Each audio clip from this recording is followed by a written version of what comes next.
Amizade verdadeira, quem encontrará? E encontrando, você vai reconhecer? E se reconhecer, vai manter? Meus nobres, sejam muito bem-vindos aqui ao canal Arsênicos. E eu espero que os senhores estejam bem, tá bom? Hoje eu quero falar sobre amizade. Eu lembrei de uma história muito interessante e bacana que eu passei há muitos anos atrás. E eu quero compartilhar com os senhores. É uma história simples, mas que tem uma grandeza e que envolve uma amizade verdadeira, entre tantas que, enfim, Deus me permitiu ir conhecendo ao longo da existência.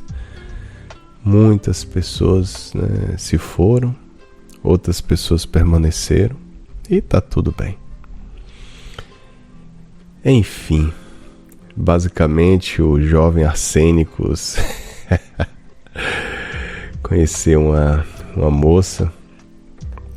Eu vou contar uma versão longa da história, tá? Então os senhores já ficam aí avisados. Vamos botar aí, por volta de 2003, eu estava fazendo faculdade e aí tinha uns amigos meus que estudavam no determinado cursinho pré-vestibular e aí eu fui lá. Eu ia de vez em quando, no local que eles estudavam, que moravam, enfim. E aí tinha uma moça que estudava lá. E essa moça, ela era muito, vamos botar assim, muito religiosa, Acho que ela, enfim, ela tinha voltado, vamos botar assim, pra igreja e tal. E eu lembro que o pessoal ficava meio que brincando com ela, por conta da fé. E aí a gente lá conversando, aí eu acho que eu puxei ela de canto, eu falei assim, posso te dar um conselho?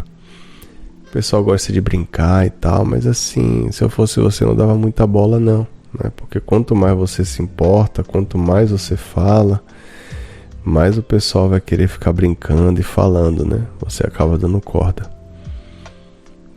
E aí eu sei que nessa história, enfim, a gente começou a ter um pouco mais de contato e tal, e aí eu conheci o ambiente de trabalho dela, e nessa época eu lembro que eu ficava só, eu morava sozinho, e eu me sentia só, por muitas vezes, não tinha internet como se tem hoje, era um pouco diferente, um pouco mais arcaico, e enfim, e aí a gente foi se aproximando e foi intensificando essa amizade e tal.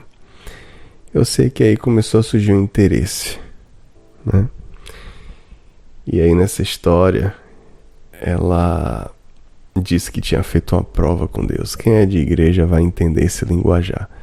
Basicamente, isso acontece muito em igreja pentecostal, tá?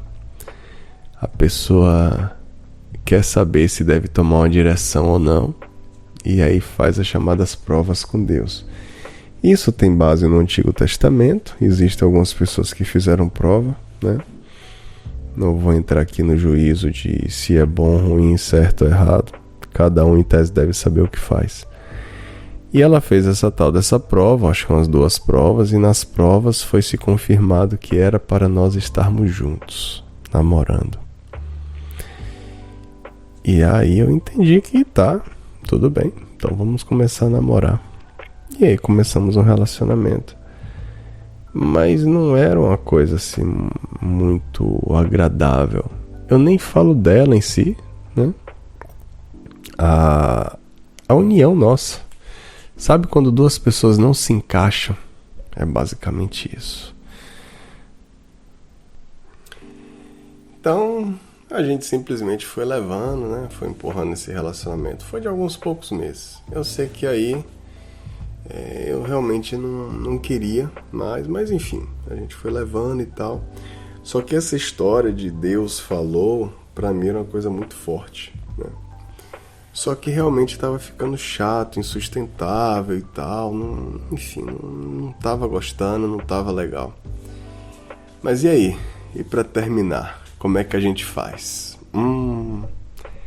Esse que acaba sendo o problema, Deixa eu mexer algumas coisas aqui. Eu tava ali sentado, enfim, mas às vezes eu gosto de ficar em pé, fazer essas coisas mais em pé é melhor. Beleza.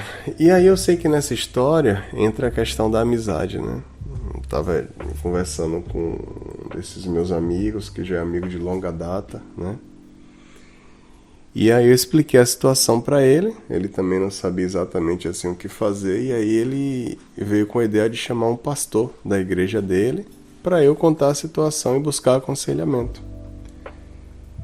E aí assim foi feito, né? Marcamos um dia e tal, fui na casa dele, o pastor tava lá, e aí eu contei a situação, desabafei, contei a história, o que eu tava sentindo, o que eu fiz, o que eu não fiz.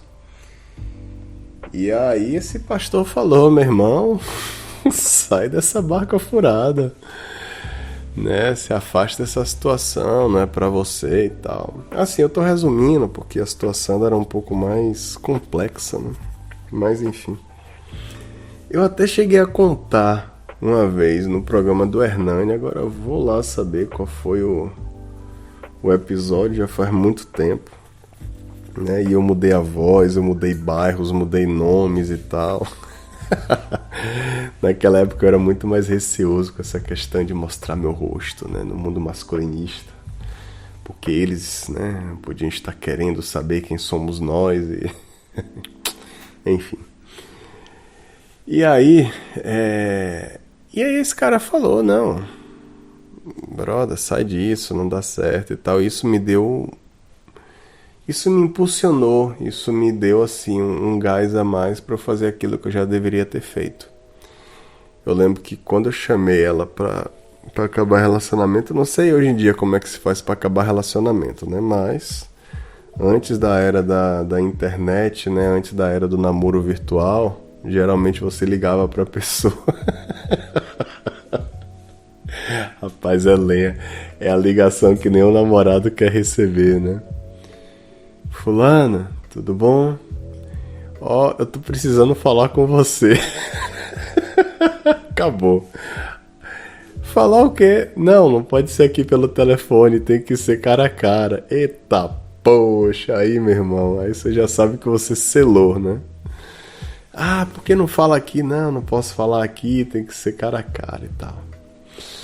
Naquela época existia essa coisa, né, de você vai terminar um relacionamento, vai de encontro com a pessoa e vai conversar com a pessoa cara a cara.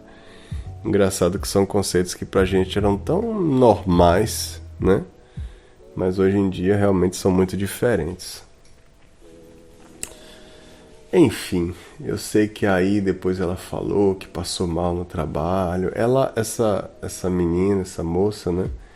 Ela tinha uma coisa assim de muita sensibilidade. Hoje em dia eu tenho as minhas dúvidas em relação a isso, né? Porque como eu venho do grupo, né, de ansiosos, enfim, dos transtornos de personalidade, eu tinha uma tendência muito forte de trazer pessoas para minha vida que, na verdade, eram mais do espectro B, né? Quem conhece de psicologia vai entender melhor. Você tem o espectro, vamos botar assim, o cluster, o B e o C, né? O B é dos borderlines, enfim, antissociais, narcisistas, e tem o cluster C, que é dos ansiosos, quem tem mais as vítimas, e eu sempre fiz parte do grupo das vítimas. Então fica sempre aquela dúvida, né? Será que essa pessoa tinha traços do cluster B e na verdade estava meio que me dominando? Grandes chances, né? Mas aí eu sei que a pessoa disse que passou mal e tal no trabalho, foi realmente muito difícil. E aí pronto, quando a gente começou a conversar, que eu falei que não dava mais, eu queria acabar, e a pessoa ficou muito chateada e reclamou e se queixou e não sei o que lá, e foi realmente complicado, mas enfim, acabou. E aí o ponto aqui é a amizade, né? E passados 20 anos, exatamente hoje, né? Nesse dia eu saí para andar com o cachorro e eu resolvi mandar uma mensagem para esse mesmo amigo, que graças a Deus eu tenho ainda um bom contato, né? E aí eu falei basicamente, brother, eu tô mandando essa mensagem para basicamente te agradecer, né? Sei lá,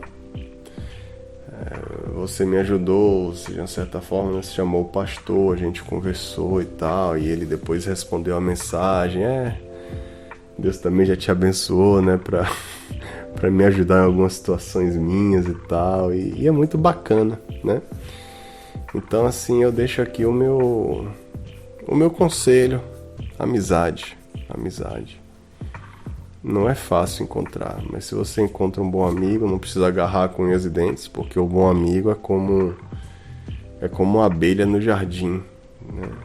Você não vai prender uma abelha porque você gostou da abelha, né? Se o jardim é bacana, se o jardim está propício, a abelha vai vir naturalmente. Uma amizade também é assim. Se você é uma pessoa que naturalmente vai fazer bem para ele e ele vai fazer bem para você, é natural, né? Vocês vão se completar, vocês vão naturalmente procurar o contato um do outro, né? Se demorar de se falar, tá tudo bem também. Essa é uma marca muito boa. Por acaso, um brother que eu só vi uma vez na vida, na verdade, né? A gente começou a manter uma amizade, já tem um ano mais ou menos que a gente se falou, e ele do nada me ligou, me mandou mensagem. E aí, como é que você tá e tal? Mande notícia. Eu falei, quer saber? Deixa eu ligar pra ele. Falou, quando puder, veja aí pra ligar. Eu resolvi ligar logo. E a gente ficou nisso umas 3 horas conversando. E eu achei engraçado que eu não senti passar, sacou? 3 horas conversando, não percebi o tempo passar, né? E é isso, e que bom poder falar com um amigo que há muito tempo não falava, ou há algum tempo, né? E de boa, a gente mantém isso, não tem cobrança, não tem aquele receio, não tem aquela coisa de ficar olhando pro relógio o tempo todo. Não, simplesmente a gente simplesmente se interage, conversa, se entende, e isso é muito bom, isso é muito bonito, né? Então, meus nobres, vocês têm amigo mesmo no mundo virtual, né? A gente às vezes faz essas amizades no mundo virtual, a gente não se dá conta, mas uma coisa que desde que eu passei a fazer parte do mundo masculinista, é interessante pensar que algumas pessoas aqui eu realmente nunca vi. Existe uma probabilidade de talvez eu nunca ver, talvez ver alguma vez, não sei. Mas ficam, né? Ficam aí uns bons contatos e tal, e eu acho isso muito interessante. Existem algumas limitações, né? Salvo engano, foi até na última live que eu participei com o nosso nobre Auslander, ele falou uma coisa realmente significativa, né? O chato, assim, das amizades virtuais é que a gente não tem uma referência, assim, a gente não tem nós somos separados, como é que eu posso falar? Por muitos graus, né? Eu vou explicar esse conceito de graus, para quem não conhece. Então, assim, se a gente, por alguma razão, corta o contato com alguém, ou troca o telefone, ou enfim, a gente perde o contato, dificilmente a gente vai conseguir repor, porque assim, por exemplo, no meu caso, em Auslander, até onde eu sei, não tem ninguém que ele conheça, que conhece outra pessoa que me conhece. É muito doido pensar nisso. Contudo, existe um estudo que fala dos graus de separação. Fala-se que todos os seres humanos estão conectados por até 5 graus. Quer dizer, você conhece uma pessoa que conhece outra pessoa, conhece outra pessoa que conhece outra pessoa que te conhece. É muito doido pensar isso. Então você tem conexões. Sempre vai ter alguém que você conhece, que tal e tal. E fizeram um experimento bem bacana. Tem um documentário que fala sobre isso, né? Tem uns bons anos que eu assisti. E tem um filme também, né, do Will Smith, que eu nem sei se dá mais pra falar esse nome, né, na internet, que enquanto eu faço esse vídeo, a gente tá ainda nesse vendaval da história aí desses cantores de rap, né, essa história aí do pessoal, dos escândalos nas festas e tudo mais. Enfim, se você tá ouvindo esse vídeo, né, tá sendo depois do acontecimento, então talvez você já deva saber. Enfim, mas aí o Smith, ele tem esse filme, né, 6 graus de separação. Tem muito tempo que eu assisti esse filme, então não vou lembrar exatamente. Ele simplesmente vai na casa de uma pessoa que desconhece outra pessoa e acaba tendo benefícios, né? Tipo assim, de uma maneira meio trambiqueira. E traz essa ideia dos graus de separação, quem conhece quem, né? Mas, para não ficar no quem conhece quem, fique nas pessoas que vale a pena você conhecer e ter amizade, tá bom? Enfim, esse vídeo ele foi assim um pouco mais no estilo antigo, né? De simplesmente jogar a conversa fora, né? E ter trazido alguma coisa positiva para sua vida. Espero que o objetivo tenha sido alcançado, tá bom? Espero que os senhores estejam bem. Se quiser aí, por favor, deixem comentários, deixem um like, tá bom? Se quiserem compartilhar alguma história de vida aí em relação a amizades, façam isso, né? Uma história que possa ser compartilhada e eu vou ter prazer em ler aqui no canal. Tá certo, meus amigos? No mais, muito obrigado por existirem, muito obrigado por vocês emprestarem alguns minutinhos da vida de vocês. E que Deus os abençoe. Valeu!